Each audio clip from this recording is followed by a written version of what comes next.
ये हालांकि दुर्भाग्य की बात है कि दिल्ली सरकार से हमेशा उसमें रोड़ा अटकाया जाता है, हमेशा दिल्ली सरकार उसमें दिक्कत पैदा करती है। लेकिन प्रधानमंत्री जी का बहुत धन्यवाद कि वो दिल्ली के विकास, दिल्ली की शिक्षा, दिल्ली के गरीब, दिल्ली के झुग्गी झोपड़ियों के लिए जो 4500 करोड़ की योजनाओं का जो कल शिलान्यास कर रहे हैं, हम उनका स्वागत और धन्यवाद करते हैं। प्रधानमंत्री नरेंद्र मोदी कल एक बड़ी सौगात जो है देने जा रहे हैं। बता दें, राजधानी दिल्ली में 4500 करोड़ की परियोजनाओं का जो है आधारशिला रखी जाएगी। हमारे साथ बातचीत करने के लिए बीजेपी सांसद कमलजीत शेरावत जी। मैम, जिस तरीके से कल पीएम मोदी एक बड़ी सौगात दे रहे हैं, क्या कहना चाहेंगे? जिस तरीके से 4500 करोड़ की पूरी परियोजना है।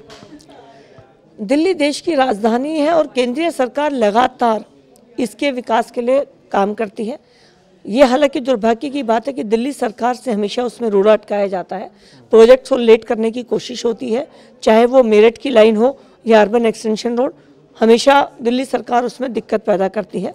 लेकिन प्रधानमंत्री जी का बहुत धन्यवाद कि वो दिल्ली के विकास, दिल्ली की शिक्षा, दिल्ली के गरीब, दिल्ली के झुग्गी झोपड़ियों के लिए जो 4500 करोड़ की योजनाओं का जो कल शिलान्यास कर रहे हैं, हम उनका स्वागत और धन्यवाद करते हैं। आपको भी एक बड़ी जिम्मेदारी दी गई है, जिस तरीके से आपको पूरा संचालन होना है, उसको लेकर क्या लग रहा है, कितनी भीड़ आने वाली है और कैसी तैयारी चल रही है?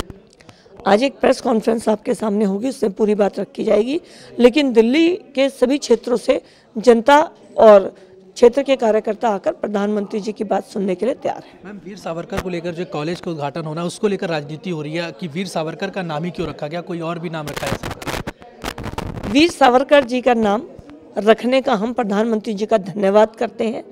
शिक्षा क्षेत्र का कॉलेज, लॉ यूनिवर्सिटी और वीर सावरकर कॉलेज दोनों नजफगढ़ में बन रहे हैं और नाहरगढ़ वीरों की भूमि है, शहीदों की भूमि है और ऐसे लोग जो देश के लिए अपनी जान झोंकने में कभी पीछे नहीं हटे, ऐसे लोगों के नाम रखने पर आज नजफगढ़ क्षेत्र के लोग बहुत प्रसन्न हैं और प्रधानमंत्री जी का धन्यवाद कर रहे हैं। कांग्रेस को अपनी मानसिकता के ऊपर सोचना चाहिए कि वो हर अच्छे काम का विरोध करती है। आखिरी सवाल मैम, जिस तरीके से अभी एक बड़ी जो केंद्रीय कृषि मंत्री, उन्होंने पत्र लिखा है आतिशी, जो दिल्ली के मुख्यमंत्री हैं, कि किसानों का कोई भी काम नहीं हुआ दिल्ली में, सिर्फ राजनीति हुई है, उनका उत्पीड़न, उसको लेकर क्या? बिल्कुल सही कह रही हैं आतिशी जी, दिल्ली में किसानों का कोई काम नहीं हुआ, लेकिन ये काम केंद्र सरकार को नहीं करने थे, ये काम दिल्ली सरकार को करने थे। दिल्ली के अंदर मुआवजा बढ़ाना दिल्ली सरकार का काम था। किसानों की जिनकी लैंड एक्वायर हुई, उनको अल्टरनेट प्लॉट देना दिल्ली के किसानों को, ये काम दिल्ली का था। ट्यूबवेल के रेट कम करना, ये दिल्ली का काम था और दिल्ली के किसानों को किसानी का दर्जा देना, ये दिल्ली का काम था, लेकिन नहीं दिया गया।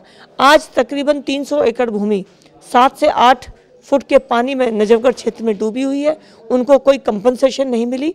तो आम आदमी पार्टी जब से 10 साल में सत्ता में आई है, दिल्ली के किसानों के साथ इन्होंने बहुत उपेक्षा का व्यवहार रखा है।